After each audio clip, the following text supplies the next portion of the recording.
तो दोस्तों आज हम बात करने जा रहे हैं द अम्ब्रेला एकेडमी नाम की इस सीरीज के नए सेक्शन के बारे में, जो कि हमें अभी देखने को मिलने वाला है।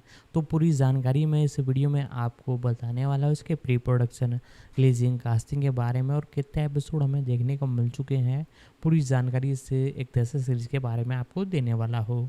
तो वीडियो को लाइक कर दे, चैनल को सब्सक्राइब कर बेल आइकन दबाकर इसे ऑल पर सेट कर दे।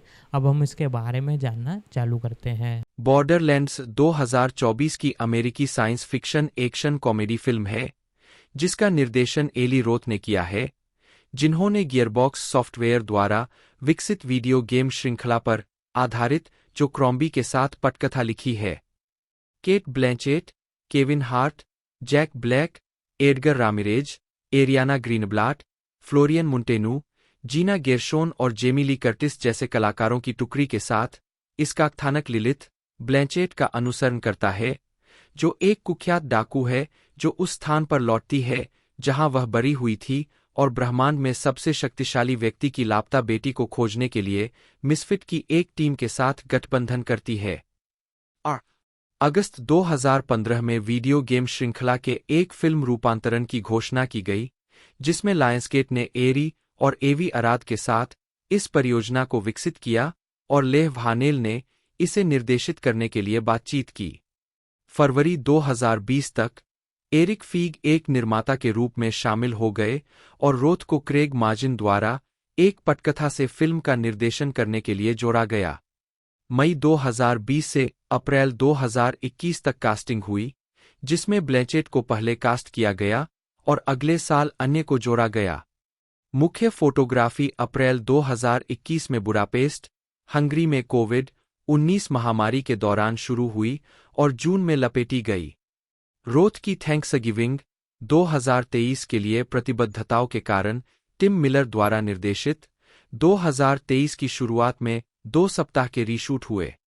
बॉर्डरलैंड्स का विश्व प्रीमियर लॉस एंजिल्स में 6 अगस्त 2024 को हुआ था और इसे 9 अगस्त 2024 को लायंसगेट द्वारा संयुक्त राज्य अमेरिका में रिलीज किया जाना है। फिल्म को आलोचकों से आमतौर पर नकारात्मक समीक्षा मिली, जिन्होंने रोथ के निर्देशन और स्रोत सामग्री, पटकथा, पतले पात्रों और खराब हास्य की आलोचना की। हालांकि इसकी एक्शन दृश्यों और प्रदर्शनों के लिए इसकी प्रशंसा की गई। कथानक लिलिथ एक रहस्यमय अतीत वाली कुख्यात डाकू अनिच्छा से ब्रह्मांड के सबसे शक्तिशाली एसओबी एटलस की लापता बेटी को खोजने के लिए पेंडोरा के अपने गृह ग्रह पर लौटती है। लिलिथ एक अप्रत्याशित टीम के साथ गठबंधन बनाती है। रोलांड, एक पूर्व कुलीन भारे का सैनिक जो अब मोचन के लिए बेताब है। टीना, एक जंगली किशोर विध्वंसक। क्रेग, टीना का मांसपेशियों से भरा, बयानबाजी में चुनौती वाला रक्षक। टेनिस, विवेक पर एक कमजोर पकड़ वाला वैज्ञानिक। और क्लैपट्रैप, एक लगातार बुद्धिमान रोबोट। इन असंभावित नायकों को लापता लड़की को खोजने और उसकी रक्षा करने के लिए विदेशी राक्षसों और खतरनाक डाकुओं से लड़ना होगा, जो अकल्पनीय शक्ति की कुंजी रख सकते हैं। ब्रह्मांड का भाग्य उनके हाथों में हो सकता है, लेकिन वे किसी और चीज के लिए लड़ रहे होंगे, एक दूसरे के लिए। 3. Lionsgate films. गालना, केट ब्लैंचेट लिलिथ के रूप में 4, केविन हार्ट रोलांड के रूप में 5, जैक ब्लैक क्लैपट्रैप की आवाज के रूप में 6, एडगर रामिरेज एटलस के रूप में 7, एरियाना ग्रीनब्लाट टीना के रूप में 8, फ्लोरियन मुंटेनू क्रेग के रूप में 9, मैड मोक्सी के रूप में Gina Gershon 10, Jamie Lee Curtis, Patricia Tennis के रूप में 11, हेली बेनेट शार, बॉबी ली लैरी के रूप में 10, ओलिवियर रिक्टर स्क्रोम के रूप में 13, जेनिना गवनकर कमांडर नॉक्स के रूप में 14, चेयन जैक्सन जैकब्स के रूप में 10, चार्ल्स बबालोला है मरलॉक के रूप में 10, बेंजामिन बायर्न डेविस मार्कस के रूप में 10, स्टीवन बोयर स्कूटर के रूप में 10, रयान रेडमंड एली के रूप में 10, हैरी फोर्ड बिचौलिए के रूप में। इसके अतिरिक्त पेन जिलेट ने वीडियो गेम बॉर्डरलैंड्स 3, 2019 में पेन की आवाज देने के बाद एक शादी की देखरेख करने वाले उपदेशक के रूप में फिल्म में एक कैमियो किया है। शो उत्पादन लेखक और निर्देशक Eli Roth, by Tim Miller, दाई ने रीशूट के दौरान निर्देशन का कार्यभार संभाला। 2011 में गियरबॉक्स सॉफ्टवेयर के सीईओ रैंडी पिचफोर्ड ने अराद प्रोडक्शंस के निर्माता एवी और एरी अराद के साथ बॉर्डरलैंड्स के संभावित फिल्म रूपांतरण के बारे में अपनी पहली बातचीत की थी। 16 मई 2015 में लेह व्हानेल वीडियो गेम श्रृंखला के अनुकूलन को लिखने और निर्देशित करने के लिए लायंसगेट के साथ बातचीत कर रहे थे। 17 फिल्म की आधिकारिक घोषणा अगस्त 2015 में की गई थी, हालांकि व्हानेल की भागीदारी को छोड़ दिया गया था। 18 अप्रैल 2016 में आरोन बर्ग को सामग्री पर एक आर-रेटेड लेख लिखने के लिए चुना गया था। 19 जून 2018 तक ओरेन उजिएल ने बर्ग से पटकथा लेखन का कार्यभार संभाल लिया। 21 फरवरी 2020 में एली रोथ को क्रेग माजिन द्वारा लिखित पटकथा से फिल्म का निर्देशन करने के लिए जोड़ा गया, जिसमें एरिक फिग अपनी प्रोडक्शन कंपनी पिक्चरस्टार्ट के माध्यम से निर्माता के रूप में शामिल हुए। 22 केट ब्लैंचेट को मई 2020 में लिलिथ के रूप में चुना गया था। 23 प्रोजेक्ट में शामिल होने के अपने फैसले के बारे में बात करते हुए ब्लैंचेट ने कहा, बंदूक चलाने वाला सामान बहुत मजेदार था। मैं वास्तव में उस पूरी दुनिया में लीन हो गई। मुझे लगता है कि थोड़ा कोविड पागलपन भी हो सकता है। मैं बगीचे में बहुत समय बिता रही थी, चेनसॉ का थोड़ा बहुत खुलकर इस्तेमाल कर रही थी। मेरे पति ने कहा, यह फिल्म आपकी जान बचा सकती है। 24 बाकी कलाकारों की घोषणा जनवरी और अप्रैल 2021 के बीच की गई थी। 5-10 उस महीने तक माजिन की पटकथा जुएल टेलर और टोनी रिटेनमेयर द्वारा फिर से लिखी गई थी। फिल्मांकन 1 अप्रैल 2021 को बुडापेस्ट, हंगरी में कोविड-19 महामारी के दौरान शुरू हुआ और 22 जून को पूरा हुआ। 26, 27, 28, 4 जून 2021 को कलाकारों की पहली झलक वाली तस्वीरें जारी की गई, जिसमें काले और सफेद चित्रों में कलाकारों के सिलहूट को छोड़कर सब कुछ अस्पष्ट था।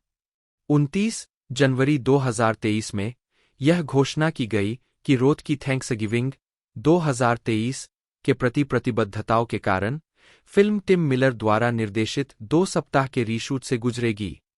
30 जक ओल्केविच ने मिलर के लिए नए पेज लिखे। 31 जून 2023 में माजिन ने परियोजना से अपना नाम हटा दिया और उनकी जगह जो क्रॉम्बी को ले लिया। 33 स्टीव जैब्लोस्की ने नाथन बर की जगह लेने के बाद फिल्म का स्कोर तैयार किया। 34 मुक्त करना फिल्म का प्रीमियर 6 अगस्त 2024 को लॉस एंजिल्स के TCL चाइनीज थिएटर में हुआ। 36 इसे 9 अगस्त 2024 को लायंसगेट फिल्म्स द्वारा संयुक्त राज्य अमेरिका में नाटकीय रूप से रिलीज किया जाना है। 37 फिल्म के निर्माण में 110-120 मिलियन की लागत आई और लायंसगेट ने प्रिंट और विज्ञापन पर $30 मिलियन खर्च किए। अंतर्राष्ट्रीय प्रीसेल ने कथित तौर पर उत्पादन लागत का 60% कवर किया। एली राफेल रोथ, जन्म 18 अप्रैल 1972, एक अमेरिकी फिल्म निर्देशक, पटकथा लेखक, निर्माता और अभिनेता है। एक निर्देशक और निर्माता के रूप में वे हॉरर शैली यानी स्प्लैटर फिल्मों से सबसे अधिक जुड़े हुए हैं। उन्होंने केबिन फीवर 2002 और हॉस्टल 2005 जैसी फिल्मों का निर्देशन किया है। रोथ ने हॉरर शैली में काम करना जारी रखा। Hostel part 2 2007, the green inferno 2013 और थैंक्सगिविंग 2023 फिल्मों का निर्देशन किया। उन्होंने अन्य शैलियों में भी विस्तार किया, कामुक थ्रिलर फिल्म नॉक नॉक 2015 और एक्शन फिल्म डेथ विश 2018 का निर्देशन किया, जो 1974 की मूल फिल्म की रीमेक थी। इसके अलावा 2018 में उन्होंने फंतासी comedy film the house with a clock in its walls का निर्देशन किया, जो उनकी पहली पीजी रेटेड फिल्म और अब तक की उनकी सबसे ज्यादा घरेलू कमाई करने वाली फिल्म थी। और एक अभिनेता के रूप में रोथ ने क्वेंटिन टारनटिनो की युद्ध फिल्म इनग्लोरियस बास्टर्ड्स 2009 में डॉनी द बेयर ज्यू डोनोविच की भूमिका निभाई, जिसके लिए उन्हें एक क्रिटिक्स चॉइस मूवी अवार्ड और एक एसएजी अवार्ड मिला। कई पत्रकारों ने उन्हें स्पष्ट रूप से हिंसक और विवादास्पद रूप से खूनी हॉरर फिल्मों के लिए स्प्लैट पैक नामक फिल्म निर्माताओं के समूह में शामिल किया है। 2013 में रोथ को स्टेनली फिल्म फेस्टिवल में हॉरर में उनके योगदान के लिए विजनरी अवार्ड मिला। प्रारंभिक जीवन। रोथ का जन्म न्यूटन, मैसाचुसेट्स में 3 बेटों में से एक Sheldon Roth, Harvard medical school में मनोचिकित्सक बटा मनोविश्लेषक और नैदानिक प्रोफेसर, और कोरा रोथ एक चित्रकार के रूप में हुआ था। उनका एक बड़ा भाई एडम, जन्म मई 1970, और एक छोटा भाई गैब्रियल, जन्म दिसंबर 1974 है। 4 रोथ का पालन पोषण यहूदी परिवार में हुआ। उनका परिवार ऑस्ट्रिया, हंगरी, रूस और पोलैंड से आए यहूदी प्रवासी थे। 5-6 अंग्रेजी के अलावा वह फ्रेंच, इतालवी और बुनियादी रूसी बोलते हैं। रोथ ने रिडले स्कॉट की एलियन 1979 देखने के बाद 8 साल की उम्र में फिल्मों की शूटिंग शुरू कर दी थी। 9 उन्होंने और उनके भाइयों एडम और गैब्रियल, 10 ने न्यूटन साउथ हाई स्कूल से स्नातक होने और न्यूयॉर्क विश्वविद्यालय में film school, the टिश school of the arts में भाग लेने से पहले 100 से अधिक लघु फिल्में बनाईं। कॉलेज में रहते हुए अपनी फिल्मों को फंड करने के लिए रोथ ने एक महिला के रूप में प्रस्तुत करते हुए पेंटहाउस मैगजीन के लिए एक ऑनलाइन साइबर सेक्स ऑपरेटर के रूप में काम करने का दावा किया है। साथ ही फीचर फिल्मों पर एक प्रोडक्शन असिस्टेंट के रूप में भी काम किया है। 11 रोथ ने निर्माता फ्रेडरिक जोलो का कार्यालय भी चलाया। 10 स्नातक होने के बाद खुद को पूर्णकालिक लेखन के लिए समर्पित करने के लिए छोड़ दिया। उन्होंने बेरोजगारी। अभिनेत्री कैमरिन मैनहेम ने रोथ को उनकी पहली हॉलीवुड नौकरियों में से एक, द प्रैक्टिस में एक अतिरिक्त के रूप में दी, जब वे लॉस एंजल्स चले गए। रोथ मैनहेम के ड्रेसिंग रूम में रहकर उनकी स्क्रिप्ट पर काम करते, जबकि वह शो को फिल्माती थीं। दोनों न्यूयॉर्क में दोस्त बन गए थे, जबकि रोथ जोलो के लिए काम कर रहे थे। रोथ ने मैनहेम के चचेरे भाई होवी नुचो, मंडले स्पोर्ट्स एंटरटेनमेंट के पूर्व ईवीपी और बोस्टन क्षेत्र से उनके पारिवारिक फसह सेडर में मुलाकात की। इसने अगले वर्ष रोथ की पहली एनिमेशन परियोजना चौराहेड्स को जन्म दिया।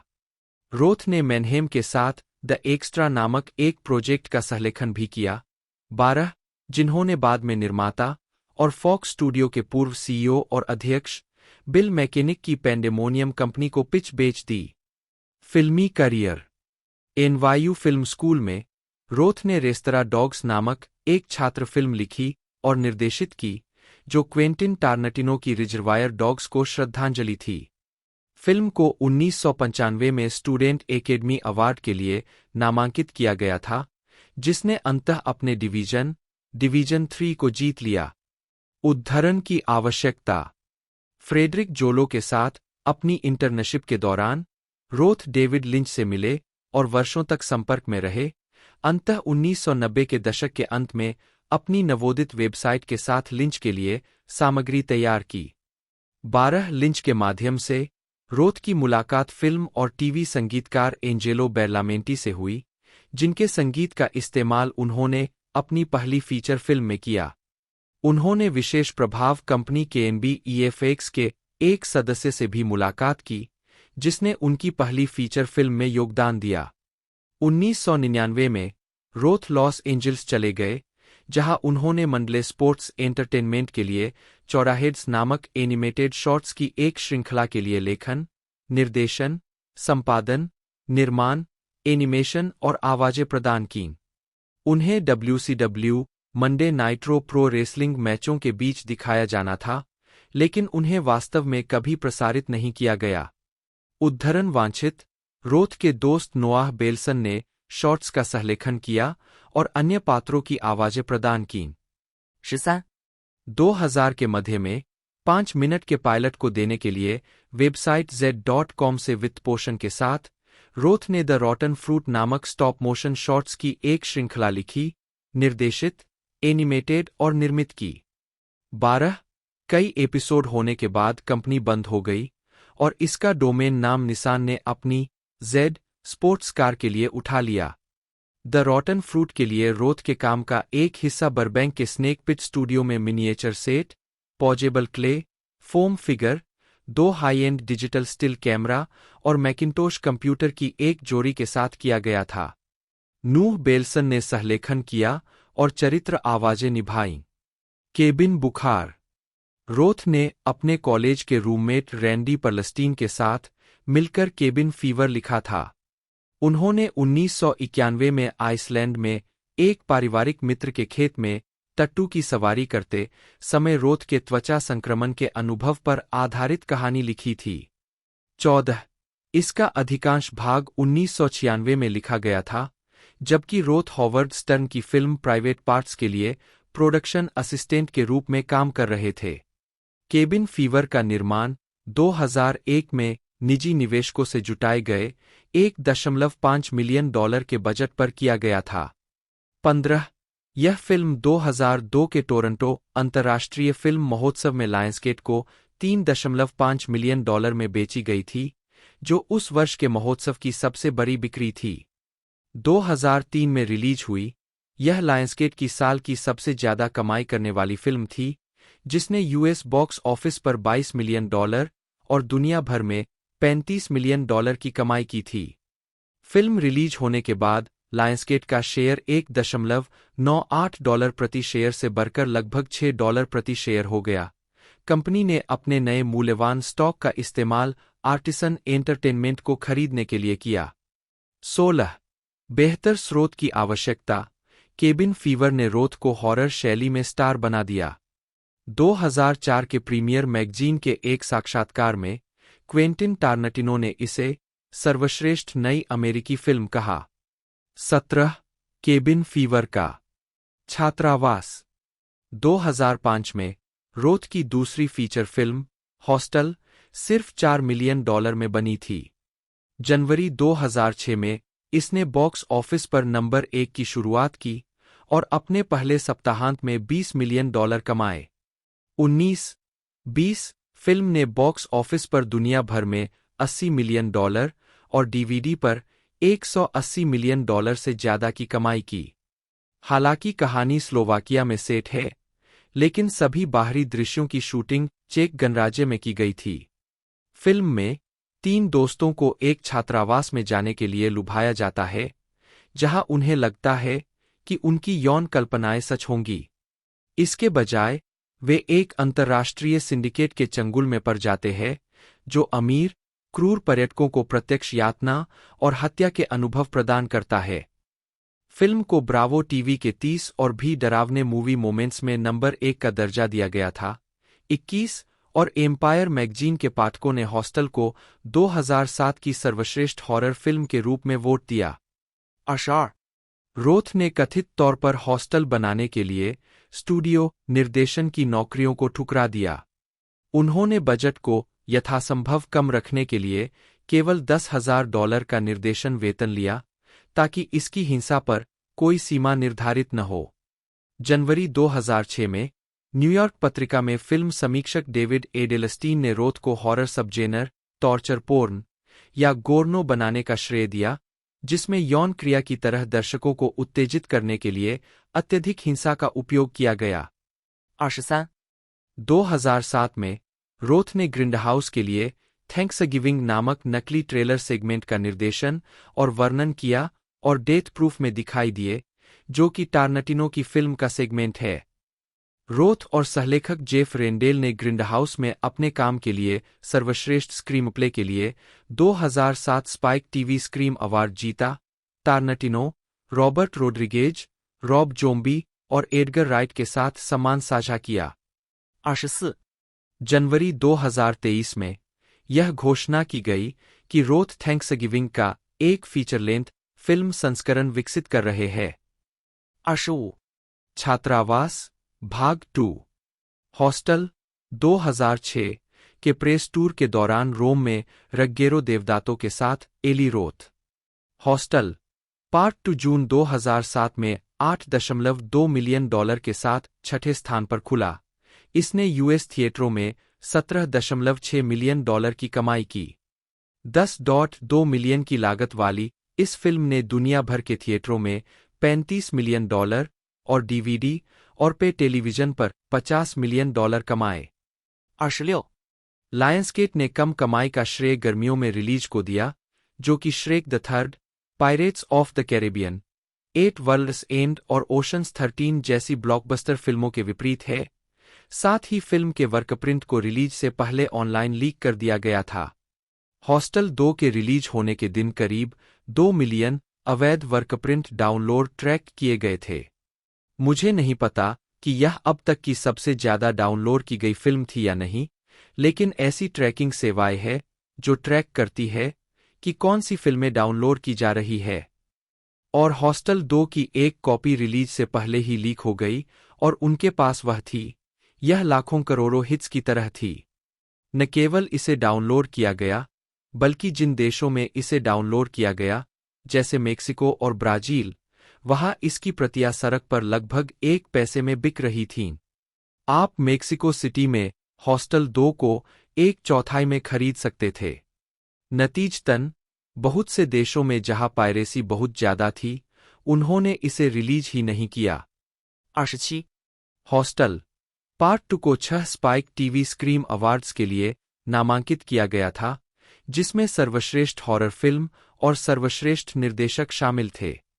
यह एंटरटेनमेंट वीकली की पिछले 20 वर्षों की 20 सर्वश्रेष्ठ हॉरर फिल्मों की सूची में शामिल थी। 28. लुप्तप्राय प्रजातियां 2009 में इंग्लोरियस बास्टर्ड्स में अभिनय करते हुए रोथ ने कहा कि वह जल्द ही अपनी अगली फिल्म लुप्तप्राय प्रजाति शुरू करेंगे। 29. मैं बिना कुछ बताए कुछ नहीं कह सकता। मैंने ट्रांसफॉर्मर्स और क्लोवरफील्ड देखी और सोचा, मेरे पास एक सामूहिक विनाश फिल्म के लिए एक विचार है, लेकिन यह उन फिल्मों से बहुत अलग होने जा रही है। और यह विज्ञान कथा है, लेकिन उससे थोड़ी अधिक जमीनी है। 30. Toronto after dark film festival 2010 में रोथ द गार्जियन के साथ 2013 के एक साक्षात्कार में रोथ ने संकेत दिया कि उन्होंने 2013 के द ग्रीन इन्फर्नो पर ध्यान केंद्रित करने के लिए लुप्तप्राय प्रजातियों पर काम स्थगित कर दिया था। 31.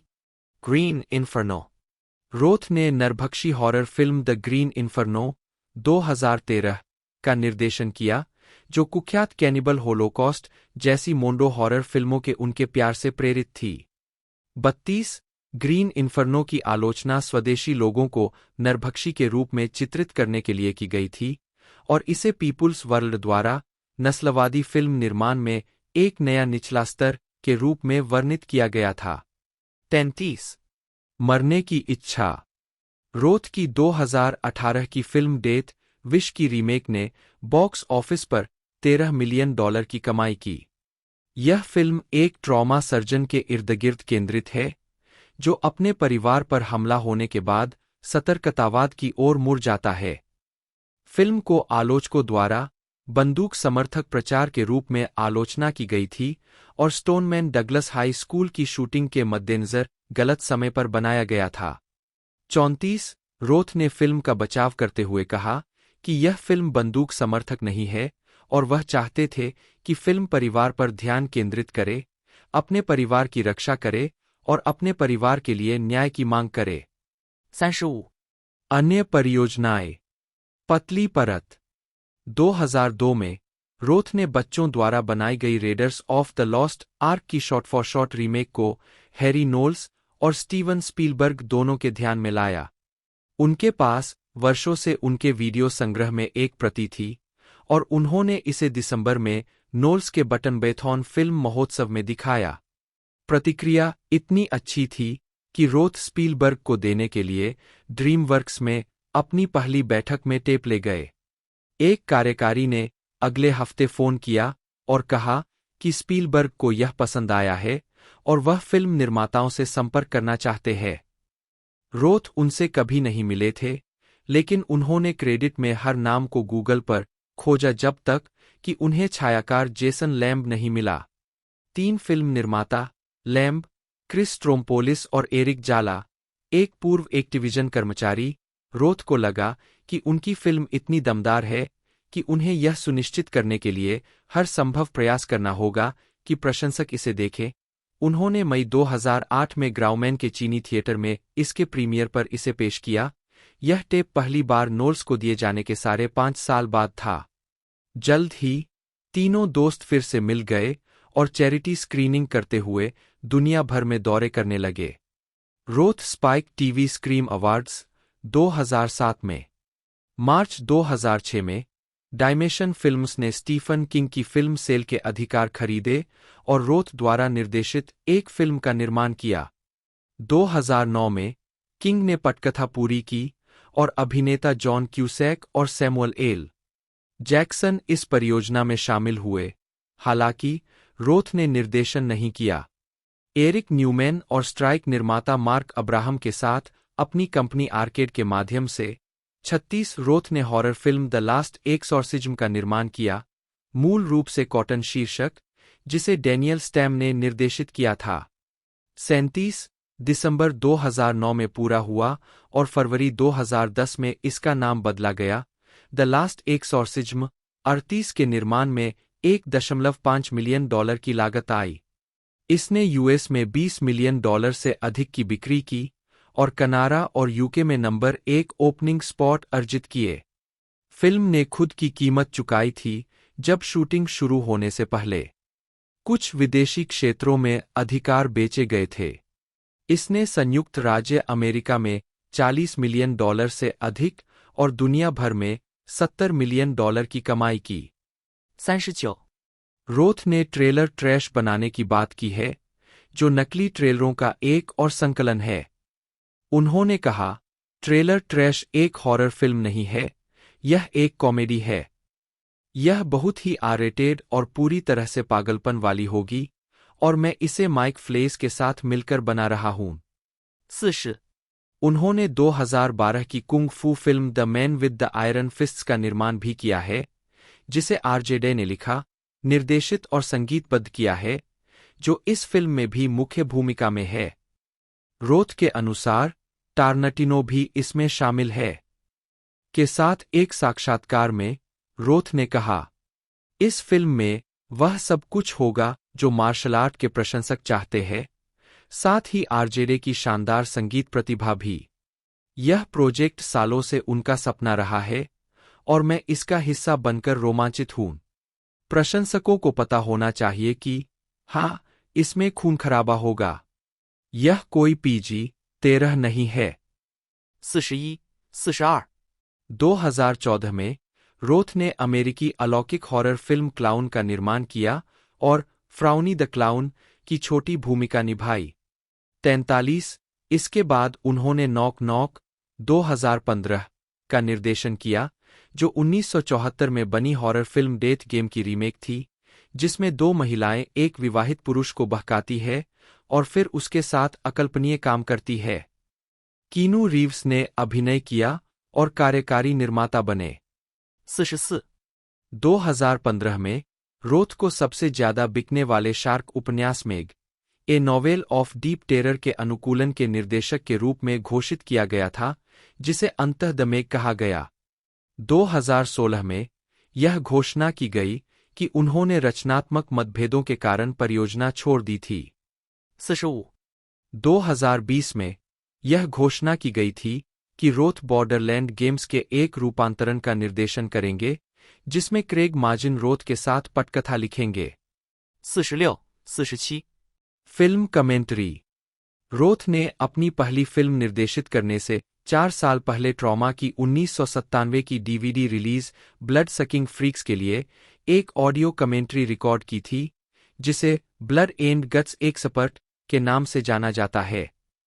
यह DVD ट्रॉमा की सबसे ज्यादा बिकने वाली DVD में से एक है।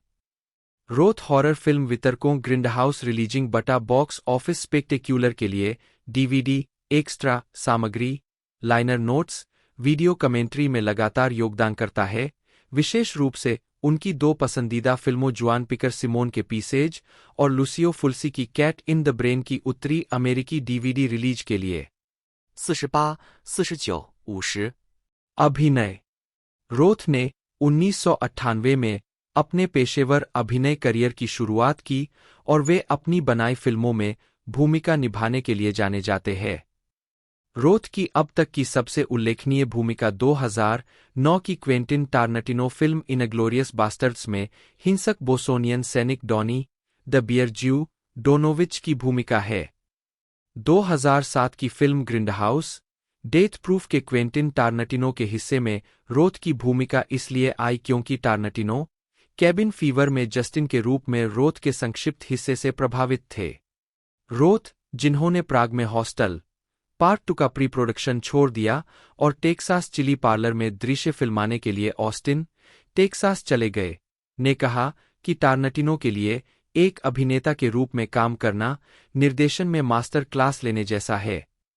उन्होंने मजाक में कहा कि वे केवल उन्हीं निर्देशकों के लिए काम करेंगे जिन्होंने कान फिल्म समारोह में पाल्मे डियोर जीता हो। इन फिल्मों और अपनी खुद की फिल्मों के अलावा रोथ अलेक्जेंड्रे अजा की 2010 की फिल्म पिरान्हा 3D और 2012 की संगीत में फिल्म रॉक ऑफ एजेस में एक प्रतियोगिता एमसी के रूप में एक कैमियो भूमिका में दिखाई दिए है।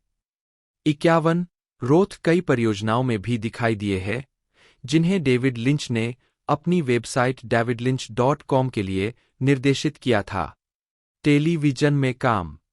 रोथ ने डिस्कवरी चैनल की टीवी सीरीज क्यूरियोसिटी के एक एपिसोड की मेजबानी और कार्यकारी निर्माण किया, जिसका शीर्षक था हाउ इविल आर यू। इस एपिसोड में बुराई के वैज्ञानिक पहलुओं की खोज की गई, जिसमें रोथ ने न्यूरोसाइकियाट्रिस्ट डॉ. जेम्स फॉलन के साथ यूनिवर्सिटी ऑफ कैलिफोर्निया, डेविस में ब्रेन स्कैन और डीएनए अनुक्रमण करवाया। रोथ ने डॉक्यूमेंट्री के लिए कुख्यात मिलीग्राम प्रयोगों को भी फिर से बनाया, जिसके परिणाम 50 साल पहले के परिणामों के समान थे। रोथ ने हॉरर थ्रिलर श्रृंखला हेमलॉक ग्रोव के पायलट का निर्देशन किया, जिसका प्रीमियर 19 अप्रैल 2013 को नेटफ्लिक्स पर हुआ। वह डिस्कवरी चैनल के शार्क वीक पर शार्क आफ्टर डार्क की मेजबानी भी करते हैं। 52、रोथ ने ड्रीमवर्क्स के टीवी शो फ्राइड क्रेवे के एक प्रोजेक्ट में मदद की। 2009 में रोथ ने जानवरों के खिलाफ हिंसा और लोगों के खिलाफ हिंसा के बीच संबंध के बारे में people for the ethical treatment of animals के लिए एक पीएसए लिखा, निर्देशित और अभिनय किया। 53 रोथ ने अपने स्पॉट सार्वजनिक सेवा श्रेणी कांसे के लिए टेली अवार्ड जीता। Roth museum of pop culture की प्रदर्शनी कैंट लुक अवे के क्यूरेटर है, जिसमें हॉरर के इतिहास का विवरण दिया गया है। उन्हें निर्देशक जॉन लैंडिस और रोजर कॉर्मन के साथ फिल्म निर्देशकों की 3 पीढ़ियों का प्रतिनिधित्व करने के लिए चुना गया था, जिन्होंने इस शैली को आकार दिया है। यह इंस्टॉलेशन सितंबर 2011 में खोला गया और 2014 तक चला। सितंबर 2012 में उन्होंने लास वेगास में एक प्रेतवाधित घर एली रोथ का गोरेटोरियम खोला। 54 हॉन्टेड डेजर्ट एलएलसी, जो गोरेटोरियम का मालिक है, ने जुलाई 2013 में दिवालियापन संरक्षण के लिए दायर किया। 55 और आकर्षण अक्टूबर में बंद हो गया। 56、रोथ ने स्नूप लायन के रेगे शैली एल्बम रीइनकार्नेटेड के प्रमुख एकल ला ला ला के लिए संगीत वीडियो का निर्देशन किया, जो 23 अप्रैल 2013 को जारी किया गया। 2015 में रोथ ने जैक डेविस के साथ मिलकर क्रिप्ट टीवी लॉन्च किया, जो शॉर्टफॉर्म हॉरर कंटेंट पर केंद्रित एक डिजिटल कंपनी थी। 57、2021 में रोथ ने जोम्बॉय मीडिया में निवेश किया, जो एक डिजिटल मीडिया कंपनी है जो खेल और पॉप संस्कृति पर केंद्रित सामग्री का उत्पादन करती है। 58、व्यक्तिगत जीवन। रोथ ने चिली की अभिनेत्री और मॉडल लोरेंजा इजो से नवंबर 2014 में चिली के शहर जापल्लर के समुद्र तट पर शादी की। 59 इस जोड़े ने जुलाई 2018 में अलग होने की घोषणा की। 60 अगस्त 2019 में उनके तलाक को अंतिम रूप दिया गया। 61 मेंस हेल्थ के साथ 2023 के एक साक्षात्कार में उन्होंने खुलासा किया कि उन्होंने दोबारा शादी कर ली है। 62 फिल्मोग्राफी पतली परत वर्ष शीर्षक निदेशक लेखक निर्माता टिप्पणियां 2002 केबिन बुखार हा हा हा 2005 छात्रावास हा हा हा 2007 छात्रावास भाग 2 हा हा हा ग्राइंड हाउस थैंक्सगिविंग हा हा नहीं नकली ट्रेलर 2012 सदमे के बाद नहीं हा हा लोहे की मुट्ठी वाला आदमी नहीं हा सहनिर्माता 2013 ग्रीन इन्फर्नो हा हा हा 2015 दस्तक दस्तक हा हा हा 2016 केबिन बुखार नहीं हा कार्यकारिणी कैथरीन एलिस ब्लैंचेट एसी बटा BLNTT बटा ब्लैंचेट 2 जन्म 14 मई 1969 एक ऑस्ट्रेलियाई अभिनेता और निर्माता है। अक्सर अपनी पीढ़ी के सर्वश्रेष्ठ कलाकारों में से एक के रूप में माना जाता है। उन्हें स्वतंत्र फिल्मों, ब्लॉकबस्टर और मंच पर उनके बहुमुखी काम के लिए पहचाना जाता है। ब्लैंचेट को कई पुरस्कार मिले हैं, जिनमें 2 अकादमी पुरस्कार, 4 ब्रिटिश अकादमी फिल्म पुरस्कार और 4 गोल्डन ग्लोब पुरस्कार शामिल है। इसके अलावा 2 प्राइम टाइम एमी पुरस्कार और 1 टोनी पुरस्कार के लिए नामांकन भी मिला है। National institute of dramatic art से स्नातक ब्लैंचेट ने अपने करियर की शुरुआत ऑस्ट्रेलियाई मंच से की थी। 1997 में अपने फीचर फिल्म डेब्यू करते हुए वह पीरियड ड्रामा एलिजाबेथ 1998 में क्वीन एलिजाबेथ आई की भूमिका के लिए अंतर्राष्ट्रीय स्तर पर ख्याति में आई, जिसके लिए उन्हें अपना पहला अकादमी पुरस्कार नामांकन मिला।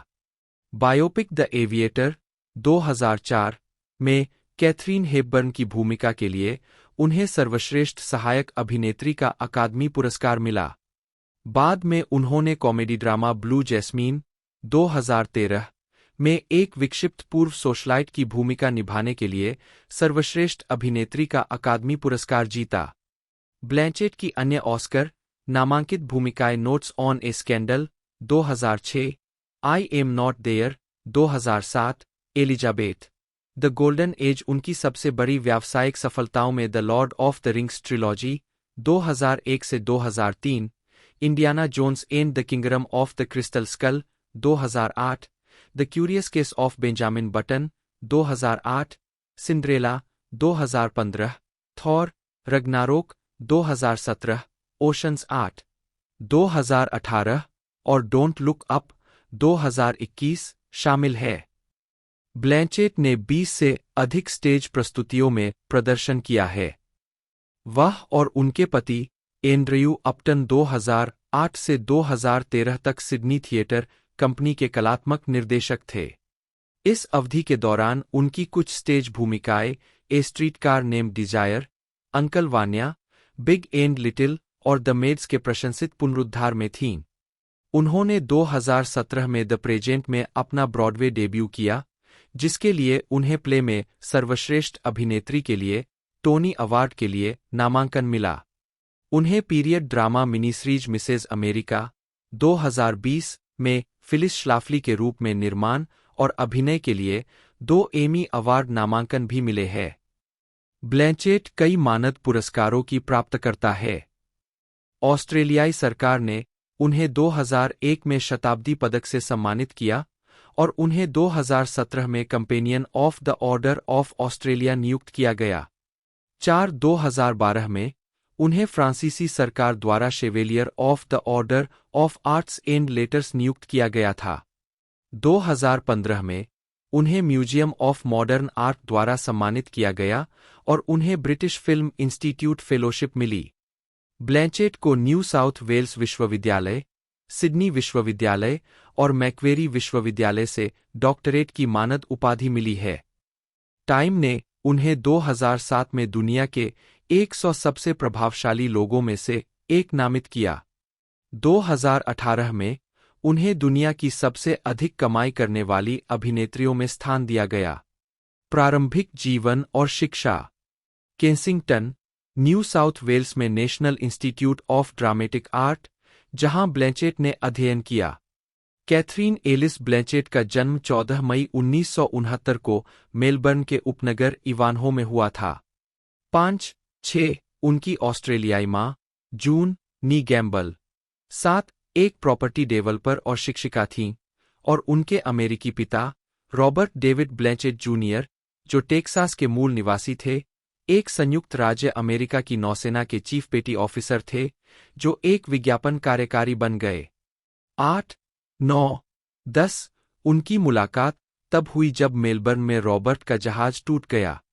11 जब ब्लैंचेट 10 साल की थीं, तब उनके पिता की दिल का दौरा पड़ने से मृत्यु हो गई, जिससे उनकी मां को परिवार का पालन पोषण करना पड़ा। 12, 13 ब्लैंचेट 3 बच्चों में से दूसरी है, उनका एक बड़ा भाई और छोटी बहन है। 12 उनके वंश में अंग्रेजी, कुछ स्कॉटिश और दूरस्थ फ्रांसीसी जड़ें शामिल है। 13、14、15。ब्लैंचेट ने खुद को आंशिक रूप से बहिर्मुखी, आंशिक रूप से दीवार के फूल के रूप में वर्णित किया है। 12 अपनी किशोरावस्था के दौरान उन्हें पारंपरिक रूप से मर्दाना कपड़े पहनने का शौक था, और एक समय पर उन्होंने अपना सिर मुंडवा लिया था। 12 उन्होंने मेलबर्न में इवानहो ईस्ट प्राइमरी स्कूल में प्राथमिक विद्यालय में भाग लिया। अपनी माध्यमिक शिक्षा के लिए उन्होंने इवानहो गर्ल्स ग्रामर स्कूल और फिर मेथोडिस्ट लेडीज कॉलेज में पढ़ाई की, जहां उन्होंने प्रदर्शन कला के लिए अपने जुनून का पता लगाया। 16 अपनी किशोरावस्था के अंत और 20वां दशा की शुरुआत में उन्होंने विक्टोरिया के एक नर्सिंग होम में काम किया। 17 हाई स्कूल के बाद उन्होंने मेलबर्न विश्वविद्यालय में अर्थशास्त्र और ललित कला में डिग्री के लिए शुरू किया, लेकिन 1 साल बाद विदेश यात्रा पर निकल गईं। 12, 18, 19 ऑस्ट्रेलिया लौटने पर वह सिडनी चली गई और national institute of dramatic art (NIDA) में दाखिला लिया। 18, 1992 में बैचलर ऑफ फाइन आर्ट्स के साथ स्नातक की उपाधि प्राप्त की। 12、आजीविका 1992 से 2000 प्रारंभिक कार्य और अंतर्राष्ट्रीय सफलता। ब्लैंचेट की पहली स्टेज भूमिका 1992 में सिडनी थिएटर कंपनी के लिए डेविड मैमेट के नाटक ओलियाना में जेफरी रश के साथ थी। उस वर्ष उन्हें सोफोकल्स के इलेक्ट्रा के निर्माण में क्लाइटेमनेस्ट्रा के रूप में भी लिया गया था। रिहर्सल के कुछ हफ्ते बाद शीर्षक भूमिका निभाने वाली अभिनेत्री ने हाथ खींच लिए और निर्देशक लिंडी डेविस ने ब्लैंचेट को इस भूमिका में ले लिया। इलेक्ट्रा के रूप में उनका प्रदर्शन में उनके सबसे प्रशंसित प्रदर्शनों में से एक बन गया। 11, 1993 में ब्लैंचेट को टिमोथी डेली के काफ्का डांस में उनके प्रदर्शन के लिए सिडनी थिएटर क्रिटिक्स के सर्वश्रेष्ठ नवागंतुक पुरस्कार से सम्मानित किया गया, और मैमेट के ओलियाना में उनके प्रदर्शन के लिए सर्वश्रेष्ठ अभिनेत्री का पुरस्कार जीता। 11 ब्लैंचेट ने 1994 से 1995 में नील आर्मफील्ड द्वारा निर्देशित हेमलेट के कंपनी बी प्रोडक्शन में रश और रिचर्ड रोक्सबर्ग द्वारा अभिनीत ओफेलिया की भूमिका निभाई, और उन्हें ग्रीन रूम अवार्ड के लिए नामांकित किया गया। 20、उनकी पहली स्क्रीन उपस्थिति 1994 की टीवी मिनी सीरीज हार्टलैंड 21 में एर्नी डिंगो के साथ थी, और वह ह्यूगो वीविंग के साथ मिनी सीरीज बॉर्डर टाउन 1995 में और पुलिस रेस्क्यू के एक एपिसोड द लोडेड बॉय में दिखाई दीं। 22, 23 वह 50 मिनट की ड्रामा शॉर्ट फिल्म पार्कलैंड्स 1996 में भी दिखाई दी, जिसे बेस्ट ओरिजिनल स्क्रीनप्ले के लिए ऑस्ट्रेलियन फिल्म इंस्टीट्यूट AFI का नामांकन मिला। 24、25。ब्लैंचेट ने अपने फीचर फिल्म करियर की शुरुआत द्वितीय विश्व युद्ध के दौरान जापानी सेना द्वारा पकड़ी गई एक ऑस्ट्रेलियाई नर्स की सहायक भूमिका के साथ की। यह ब्रूस बेरेसफोर्ड की फिल्म पैराडाइज रोर 1997 थी, जिसमें ग्लेन क्लोज और फ्रांसिस मैकडोरमैंड ने सहाभिनय किया था। 13 फिल्म ने $19 मिलियन के बजट में बॉक्स ऑफिस पर $2 मिलियन से थोड़ा अधिक की कमाई की और आलोचकों से मिश्रित समीक्षा प्राप्त की। 26, 27 उनकी पहली प्रमुख भूमिका उस वर्ष बाद में गिलियन आर्मस्ट्रांग की romantic drama Oscar and Lucinda 1997 में विलक्षण उत्तराधिकारी लुसिंडा लेप्लास्टियर के रूप में आई, जिसमें राल्फ फिएनेस के साथ थे। 13 ब्लैंचेट को उनके प्रदर्शन के लिए व्यापक प्रशंसा मिली। 18 वैरायटी के इमानुएल लेवी ने घोषणा की। 29 उन्होंने उसी वर्ष romantic comedy Thank God He Met Lizzie 1997 में लिजी की भूमिका के लिए AFI सर्वश्रेष्ठ अभिनेत्री का पुरस्कार जीता, जिसमें रिचर्ड रोक्सबर्ग और फ्रांसिस ओकॉनर भी सहकलाकार थे। 18. ब्लैंचेट ने शेखर कपूर द्वारा निर्देशित, समीक्षकों द्वारा प्रशंसित ऐतिहासिक ड्रामा एलिजाबेथ 1998 में एक युवा एलिजाबेथ प्रथम की भूमिका निभाई थी।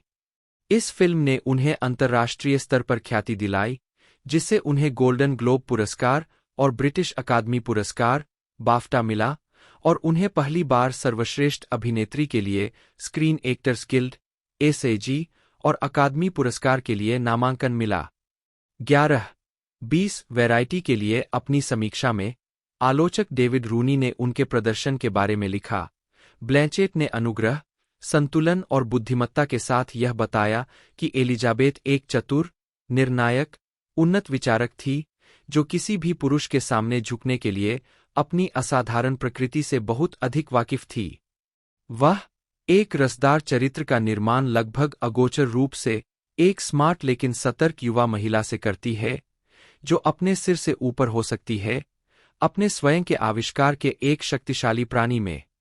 30 द न्यूयॉर्क टाइम्स की जेनेट मसलिन ने लिखा कि ब्लैंचेट का प्रदर्शन उसमें आत्मा, सौंदर्य और सार लाता है, जो अन्यथा एक खाली भूमिका में बदल सकता था। 31 और एलिसिया पॉटर ने बोस्टन फीनिक्स के लिए लिखा कि अंत में कपूर का मुकुट रत्न जुड़वां परिवर्तनों की कहानी है, एलिजाबेथ का इतिहास की सबसे रहस्यमय और शक्तिशाली महिलाओं में से एक में, और ब्लैंचेट का एक अच्छी तरह से एक सच्ची स्क्रीन रानी में। 32. अगले वर्ष ब्लैंचेट बैंगर्स 1999 में दिखाई दी, जो एक ऑस्ट्रेलियाई लघु फिल्म और स्टोरीज ऑफ लॉस्ट सोल्स का एक हिस्सा थी, जो विषयगत रूप से संबंधित लघु कहानियों का संकलन था।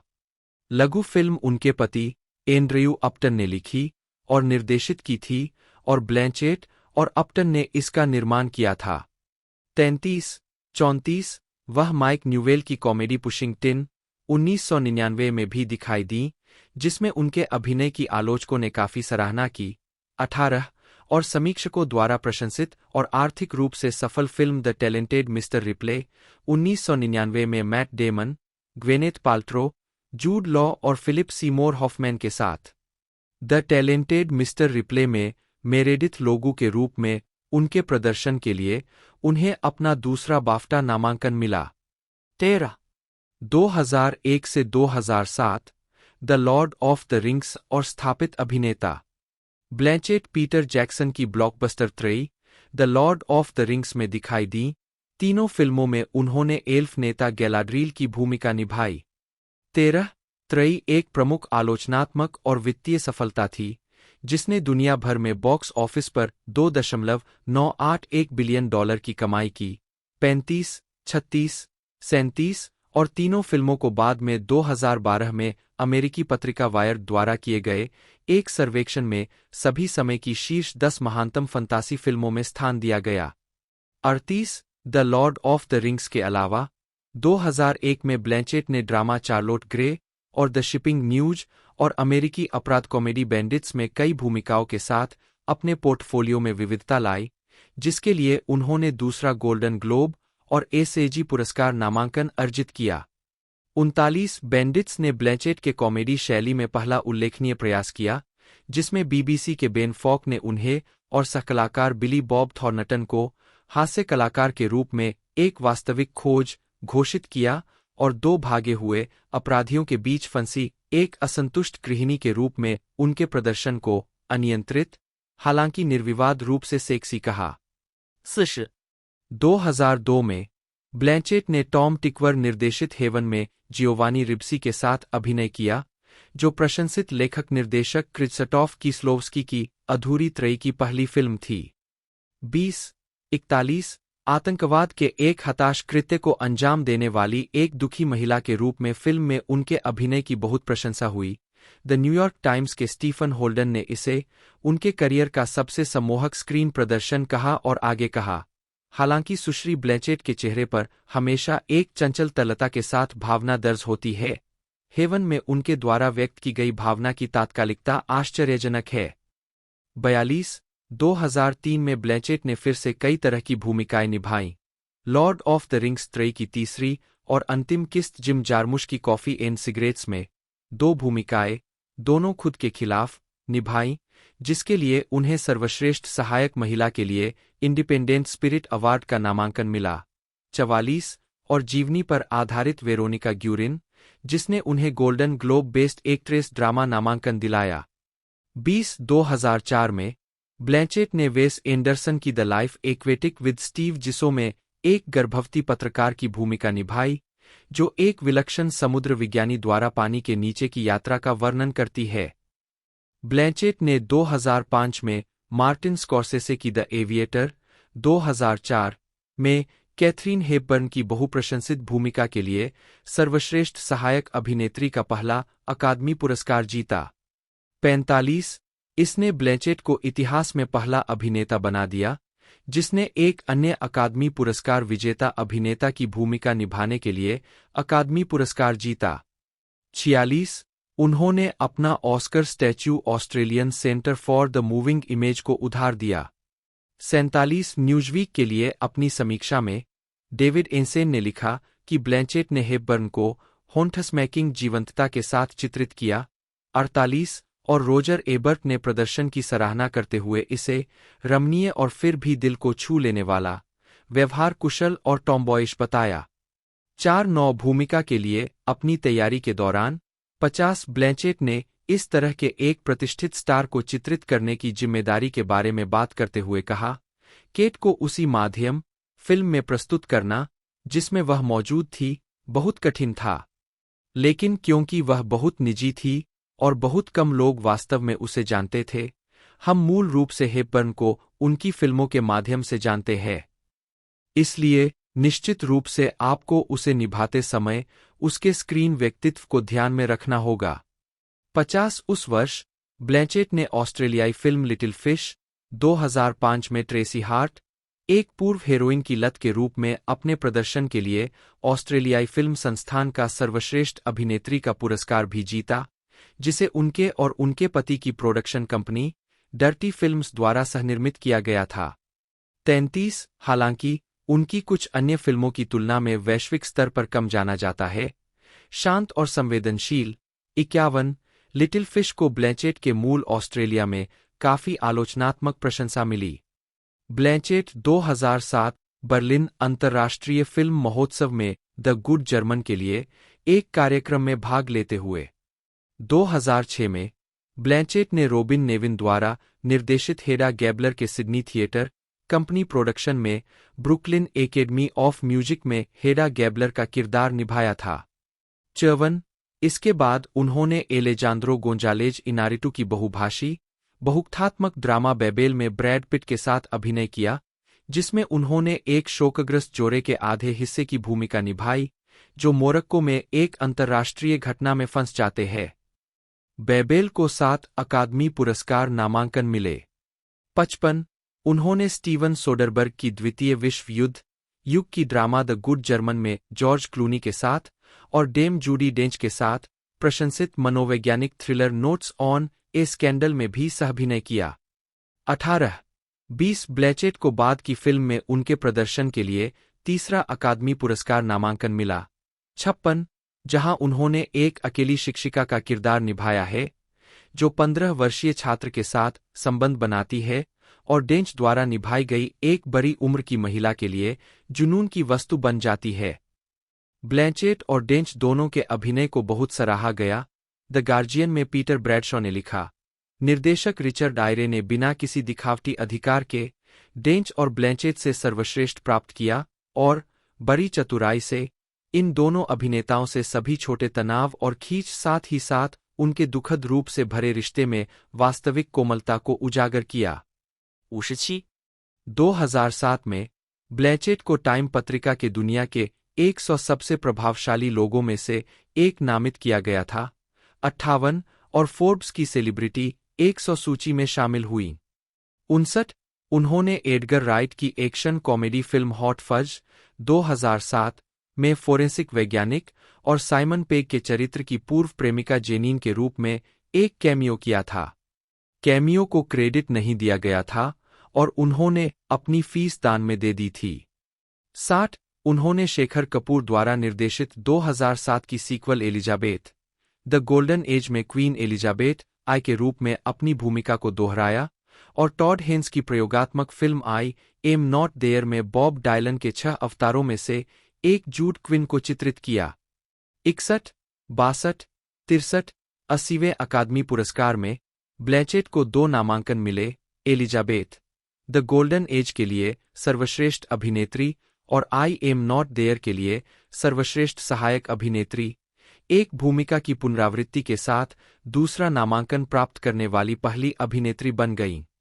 64 उस वर्ष उनकी उपलब्धि के बारे में रोजर एबर्ट ने कहा, ब्लैंचेट का एक ही टोरंटो अंतर्राष्ट्रीय फिल्म महोत्सव में एलिजाबेथ और बॉब डायलन की भूमिका निभाते हुए दिखाई देना दोनों ही शानदार अभिनय का एक चमत्कार है।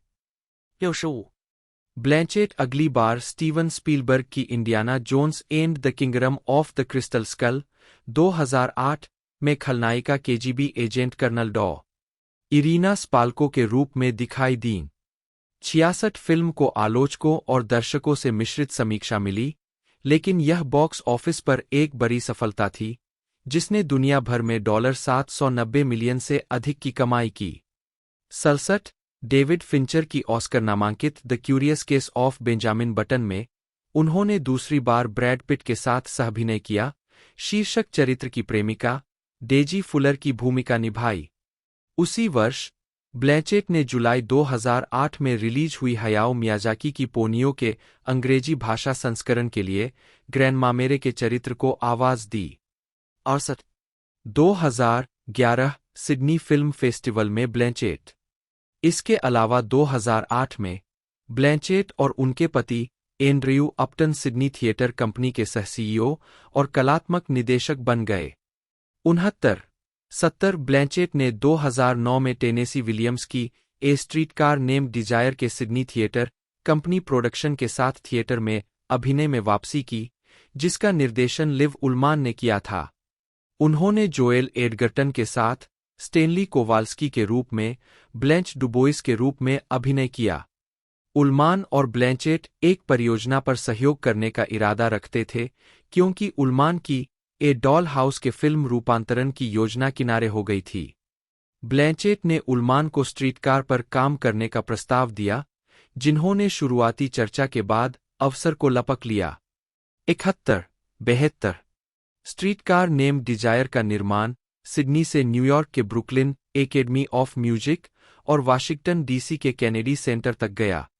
74 यह एक आलोचनात्मक और व्यावसायिक सफलता थी और ब्लैंचेट को ब्लैंच डुबोइस के रूप में उनके प्रदर्शन के लिए प्रशंसा मिली। 78 न्यूयॉर्क टाइम्स के आलोचक बेन ब्रेंटली ने कहा, सुश्री उलमन और सुश्री ब्लैंचेट ने नाटक का प्रदर्शन ऐसे किया है जैसे इसका मंचन पहले कभी नहीं किया गया हो, जिसके परिणामस्वरूप, जैसा कि मेरे एक मित्र ने कहा, आपको ऐसा लगता है कि आप उन शब्दों को सुन रहे हैं जिनके बारे में आपको लगता था कि आप पहली बार सही उच्चारण करते हैं। 79 द न्यू यॉर्कर के जॉन लाहर ने उनके चित्रण के बारे में लिखा, अपने सतर्क दिमाग, अपने सूचित दिल और अपने लचीले, कुलीन सिलहूट के साथ, ब्लैंचेट पहली बीत से ही इसे सही कर लेती है। मुझे अपने जीवनकाल में इस भूमिका का इससे बेहतर प्रदर्शन देखने की उम्मीद नहीं है। 80 जेन फोंडा, जो न्यूयॉर्क के एक शो में शामिल हुई थीं, ने इसे शायद सबसे बेहतरीन स्टेज परफॉर्मेंस जो मैंने कभी देखी है माना। 81 और मेरिल स्ट्रीप ने घोषणा की, वह प्रदर्शन उतना ही नग्न, उतना ही कच्चा और असाधारण और आश्चर्यजनक और डरावना था जितना मैंने कभी देखा है। मुझे लगा कि मैंने वह नाटक देखा है, मुझे लगा कि मुझे सभी लाइनें याद है, क्योंकि मैंने इसे कई बार देखा है, लेकिन मैंने वह नाटक कभी नहीं देखा था जब तक मैंने वह प्रदर्शन नहीं देखा। 82 ब्लैंचेट ने मुख्य भूमिका में सर्वश्रेष्ठ अभिनेत्री के लिए सिडनी थिएटर पुरस्कार जीता। 83 प्रोडक्शन और ब्लैंचेट को क्रमशः उत्कृष्ट गैरनिवासी उत्पादन और गैरनिवासी उत्पादन में उत्कृष्ट मुख्य अभिनेत्री के लिए हेलेन हेस पुरस्कार मिला। 84 2010 में ब्लैंचेट ने रिडले स्कॉट की महाकाव्य रॉबिन हुड में रसेल क्रो के मुख्य नायक के विपरीत लेडी मैरियन के रूप में अभिनय किया। फिल्म को आलोचकों से मिश्रित समीक्षा मिली। 85 लेकिन यह एक वित्तीय सफलता थी जिसने दुनिया भर के बॉक्स ऑफिस पर $321 मिलियन की कमाई की। 86 2011 में उन्होंने जो राइट की एक्शन थ्रिलर फिल्म हैना में प्रतिपक्षी CIA एजेंट मारिसा वीगलर की भूमिका निभाई, जिसमें साओर्से रोनन और एरिक बाना के साथ सहकलाकार थे। 2011 में ब्लैंचेट ने सिडनी थिएटर कंपनी के 2 प्रोडक्शन में हिस्सा लिया। उन्होंने बेनेडिक्ट एंड्रयूज द्वारा निर्देशित मार्टिन क्रिम्प के बोथो स्ट्रॉस के 1978 के नाटक Gross and Klein, Big and Small के एक नए अनुवाद में लोटे कोट्टे की भूमिका निभाई। 87 सिडनी में चलने के बाद प्रोडक्शन ने लंदन, पेरिस, वियना फेस्टिवल और रूहर फेस्टस्पील की यात्रा की। 10 ब्लैंचेट और प्रोडक्शन को व्यापक प्रशंसा मिली। 93 ब्लैंचेट को सर्वश्रेष्ठ अभिनेत्री के लिए इवनिंग स्टैंडर्ड थिएटर अवार्ड्स के लिए नामांकित किया गया था। 94 और उन्होंने एक प्रमुख भूमिका में सर्वश्रेष्ठ अभिनेत्री के लिए सिडनी थिएटर अवार्ड 95 और सर्वश्रेष्ठ अभिनेत्री के लिए हेल्पमैन पुरस्कार जीता। 96 97 प्रोडक्शन और ब्लैंचेट को आलोचकों की प्रशंसा मिली। 100 द न्यूयॉर्क टाइम्स के बेन ब्रेंटली ने घोषणा की, मैं शनिवार की रात को बिताए 3 घंटों को अपने थिएटर जीवन के सबसे सुखद घंटों में से एक मानता हूं, जब मैंने पात्रों को यह शिकायत करते हुए देखा कि वे कितने ऊब चुके हैं। यह अंकल वान्या आपकी त्वचा के नीचे ऐसा घुस जाता है जैसा मैंने पहले कभी नहीं देखा। ब्लैंचेट ग्रह पर सबसे अच्छी और सबसे बहादुर अभिनेत्रियों में से एक के रूप में अपनी स्थिति की पुष्टि करती है। 101 वाशिंगटन पोस्ट के पीटर मार्क्स ने प्रोडक्शन को वाशिंगटन DC का 2011 का शीर्ष नाट्य कार्यक्रम करार दिया। 7 ब्लैंचेट को नॉन रेजिडेंट प्रोडक्शन में उत्कृष्ट मुख्य अभिनेत्री के लिए हेलेन हेस पुरस्कार और सर्वश्रेष्ठ अभिनेत्री के लिए हेल्पमैन पुरस्कार मिला। 96 102 2012 से 2016 ब्लू जैस्मिन और हॉलीवुड में पुनरुत्थान। 2014 San Diego Comic Con International में the hobbit the battle of 5 armies का प्रचार करती ब्लैंचेट। ब्लैंचेट ने न्यूजीलैंड में फिल्माए गए the lord of the rings श्रृंखला के प्रीक्वल द हॉबिट 2012 से 2014 के पीटर जैक्सन के रूपांतरणों में गैलाड्रिल के रूप में अपनी भूमिका को दोहराया। 103 the lord of the rings त्रयी की तुलना में कम समीक्षकों द्वारा प्रशंसित होने के बावजूद द हॉबिट त्रयी फिर भी बॉक्स ऑफिस पर एक बड़ी सफलता थी, जिसने दुनिया भर में लगभग $3 बिलियन की कमाई की। 104, 105, 106 गैलाड्रिल का चरित्र JRR टोल्किन के मूल उपन्यास में दिखाई नहीं देता है, लेकिन कहानी को सहलेखक गिलर्मो डेल टोरो और निर्देशक पीटर जैक्सन द्वारा संशोधित किया गया था ताकि ब्लैंचेट फिल्म त्रयी में दिखाई दे सके। 107 उन्होंने फैमिली गाय के episode Mr and Mrs TV में पेनेलोप की भूमिका को आवाज दी। 108, 109 ब्लैंचेट ने द टर्निंग 2013 में अपनी उपस्थिति के साथ ऑस्ट्रेलियाई फिल्म में वापसी की, जो टिम विंटन की लघु कहानियों के संग्रह पर आधारित एक एंथोलॉजी फिल्म है। 110 वह 2012 और 2013 के दुबई अंतर्राष्ट्रीय फिल्म महोत्सव की जूरी की प्रमुख थीं। 111 सिडनी थिएटर कंपनी का 2013 का सीजन ब्लैंचेट का सह-CEO और कलात्मक निर्देशक के रूप में अंतिम था। 69 112 2013 में ब्लैंचेट ने वुडी एलेन की ब्लू जैस्मीन में मुख्य भूमिका जैस्मीन फ्रांसिस की भूमिका निभाई, जिसमें एलेक बाल्डविन और सैली हॉकिंस भी थे। उनके प्रदर्शन को व्यापक प्रशंसा मिली। कुछ आलोचकों ने इसे उस बिंदु तक उनके करियर का सबसे बेहतरीन माना, एलिजाबेथ में उनके प्रशंसित प्रदर्शन को पार करते हुए। 113 द गार्जियन के लिए अपनी समीक्षा में मार्क केरमोर ने घोषणा की, ब्लैंचेट एक मैराथन का सामना करने वाले शीर्ष फिटनेस धावक की तरह चुनौती लेती है, 26 मील की भावनात्मक सड़क पर अपना रास्ता बनाती है, सभी उतार-चढ़ाव, तनाव और आंसू, पेट में मरोड़ और नाराजगी के साथ, एक ऐसा कारनामा जो कभी-कभी उसे और हमें सांस लेने के लिए हांफने पर मजबूर कर देता है। 114 पीटर ट्रेवर्स ने रोलिंग स्टोन के लिए फिल्म की समीक्षा करते हुए ब्लैंचेट के प्रदर्शन को चमत्कारी कहा और आगे लिखा, जैस्मीन का दृश्य खोया हुआ, अकेला और अरिग वास्तविकता से जादू पैदा करने में असमर्थ विनाशकारी है।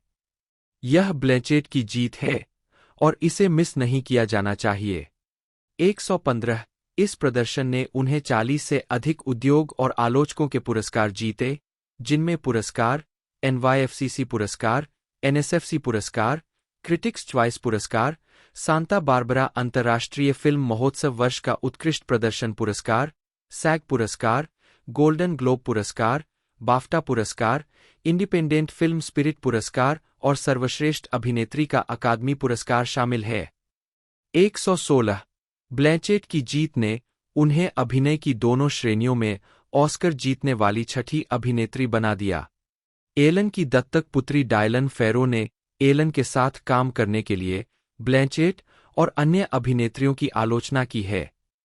121 ब्लैंचेट ने जवाब दिया, यह स्पष्ट रूप से परिवार के लिए एक लंबी और दर्दनाक स्थिति रही है और मुझे उम्मीद है कि उन्हें कुछ समाधान और शांति मिलेगी।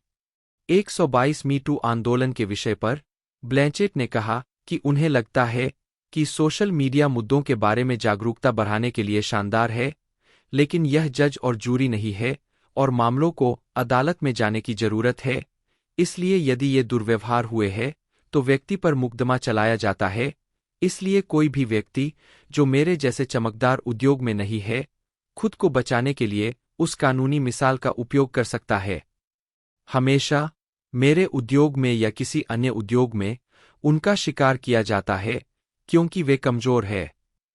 2014 में ब्लैंचेट ने मैट डेमन और जॉर्ज क्लूनी के साथ बाद की फिल्म द मॉन्यूमेंट्स मेन में सहअभिनय किया, जो कला इतिहासकारों और संग्रहालय क्यूरेटर के एक दल की सच्ची कहानी पर आधारित है, जो नाजियों द्वारा चुराई गई कला के प्रसिद्ध कार्यों को पुनः प्राप्त करते हैं। 125 फ्रांसीसी नायिका रोज वेलैंड ब्लैंचेट के क्लेयर सिमोन के चरित्र के लिए एक प्रेरणा थी। 126 द मॉन्यूमेंट्स मेन को आलोचकों से मिश्रित समीक्षा मिली और इसने दुनिया भर के बॉक्स ऑफिस पर $155 मिलियन की कमाई की। 127 उस वर्ष ब्लैंचेट ने DreamWorks Animation film How to Train Your Dragon 2 में वाल्का के हिस्से को आवाज भी दी। 128 फिल्म को आलोचकों की प्रशंसा मिली। 131 ब्लैंचेट ने ऑस्ट्रेलियाई शो रेक में रिचर्ड रॉक्सबर्ग के दुष्ट नायक क्लीवर के ऑनस्क्रीन महिला संस्करण के रूप में अतिथि भूमिका निभाई।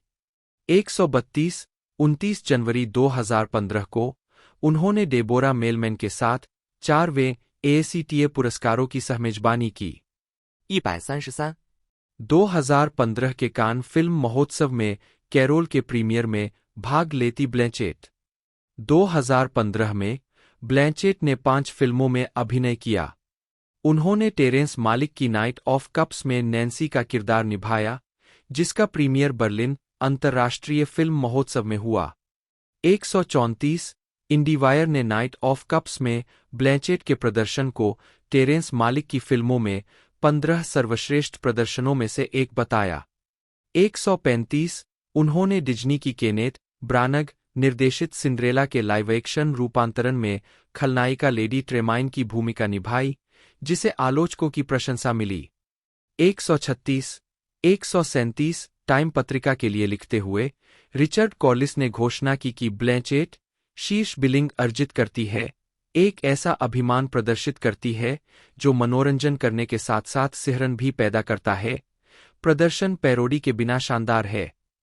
138 ब्लैंचेट जिन्होंने फिल्म के कार्यकारी निर्माता के रूप में भी काम किया, ने शीर्षक चरित्र के रूप में अपने प्रदर्शन के लिए प्रशंसात्मक समीक्षा प्राप्त की, जिसे एलिजाबेथ और ब्लू जैस्मीन के साथ उनके करियर के सर्वश्रेष्ठ प्रदर्शनों में से एक के रूप में व्यापक रूप से उद्धृत किया गया था। वैरायटी के जस्टिन चांग ने घोषणा की, जिस तरह से सुंदर सतह एक साथ गहरे अर्थों को छिपा और उजागर कर सकती है, उसके अध्ययन के रूप में ब्लैंचेट का प्रदर्शन इस शानदार रूप से बनाई गई फिल्म के लिए एक बहुत ही उपयुक्त केंद्रबिंदु का प्रतिनिधित्व करता है। 139 कैरोल के लिए ब्लैंचेट को फिर से ऑस्कर, गोल्डन ग्लोब और बाफ्टा पुरस्कार नामांकन प्राप्त हुए। 141、142、143。ब्लैंचेट ने ट्रुथ 2015 में रॉबर्ट रेडफोर्ड के डैन रादर के साथ मैरी मैप्स का किरदार निभाया, जो कि किलियन डॉक्यूमेंट्स विवाद पर आधारित एक फिल्म थी। ब्लैंचेट की प्रोडक्शन कंपनी फिल्म की प्रोडक्शन पार्टनर थी। 144 इसके बाद उन्होंने जूलियन रोजफेल्ड के मल्टीस्क्रीन वीडियो इंस्टॉलेशन मैनिफेस्टो में अभिनय किया, जिसमें 12 कलाकार घोषणापत्रों को 13 अलग-अलग पात्रों द्वारा दर्शाया गया है, जो सभी ब्लैंचेट द्वारा निभाए गए हैं। 145 इस परियोजना और ब्लैंचेट को आलोचकों की प्रशंसा मिली।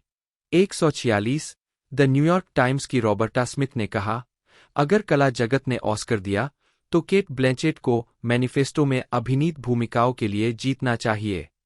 147 2016 में ब्लैंचेट ने टेरेंस मालिक की पृथ्वी और ब्रह्मांड पर डॉक्यूमेंट्री वॉयज ऑफ टाइम के 2 संस्करणों में से एक का वर्णन।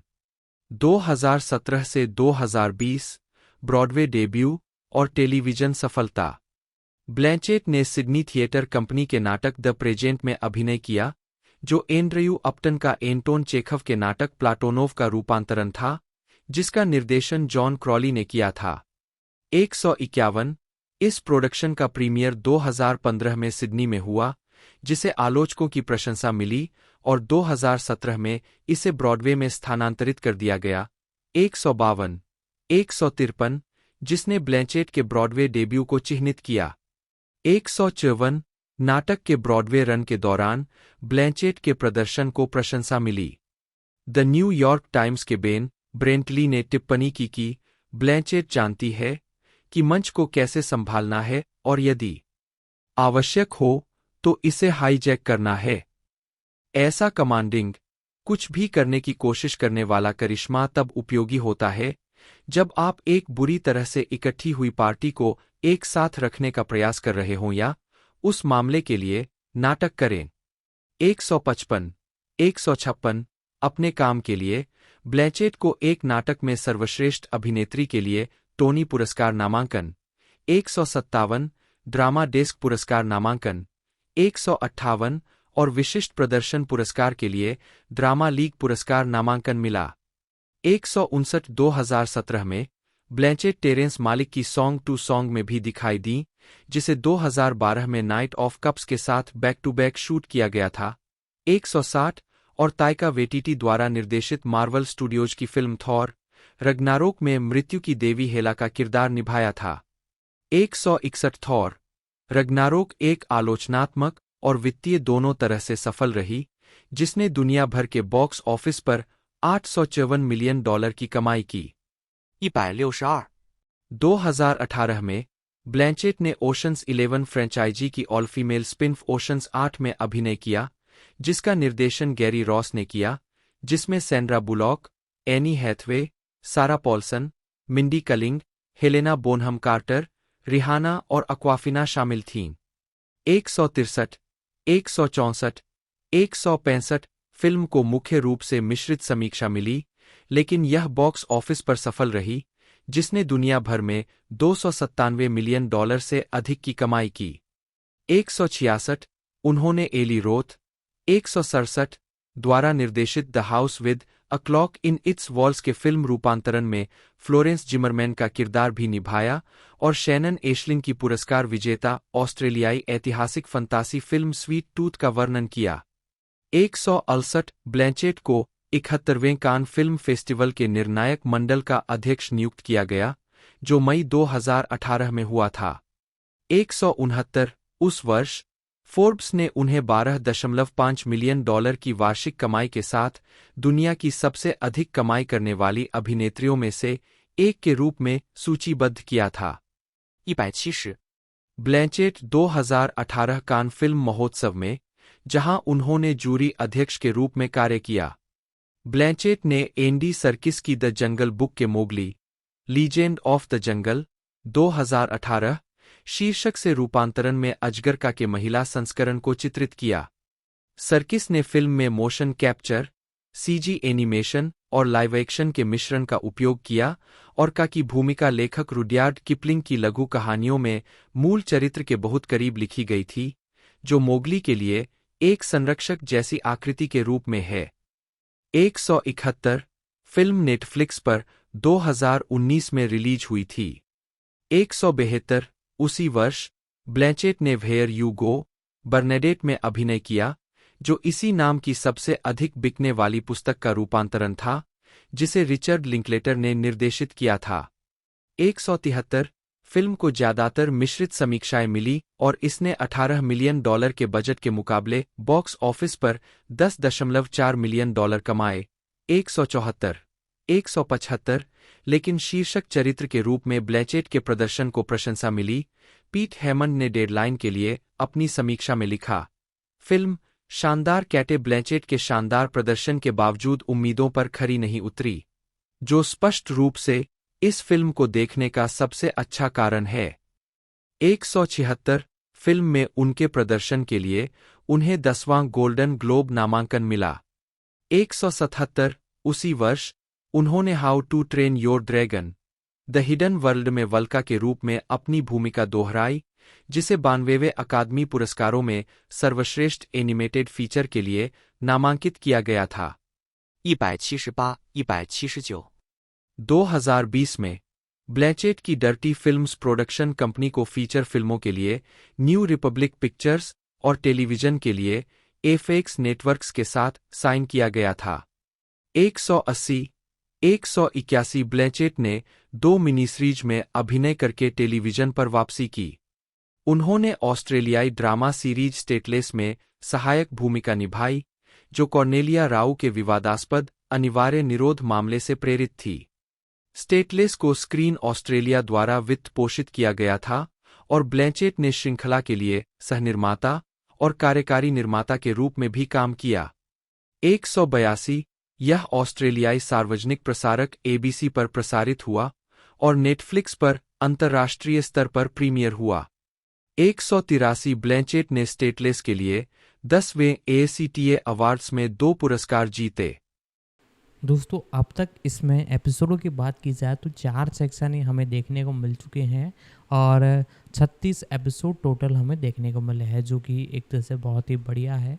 साथ ही साथ एपिसोडों के लेंथ की बात की जाए तो लगभग 40 से 46 मिनट एक तरह से टोटल इस एक तरह से सीरीज़ के एपिसोडों की लेंथ थी। और स्टार्टिंग की बात की जाए तो 15 एक तरह से फरवरी 2019 से इसकी स्टार्टिंग की गई थी और 8 अगस्त 2024 को इसका एंड कर दिया गया है। यानी सीरीज़ का जो फाइनल सेक्शन है वो आज के दिन रिलीज हो चुका है और सीरीज़ का आज एंड कर दिया गया है। बाकी पूरी जानकारी आपको इस वीडियो में देखने को मिली गई होगी। यदि आपको वीडियो अच्छी लगती है तो वीडियो को लाइक कीजिएगा, चैनल को सब्सक्राइब कर बेल आइकन दबाकर इसे ऑल पर सेट कर दीजिएगा। आज की इस वीडियो में दोस्तों इतना ही, मिलते हैं अगले वीडियो में।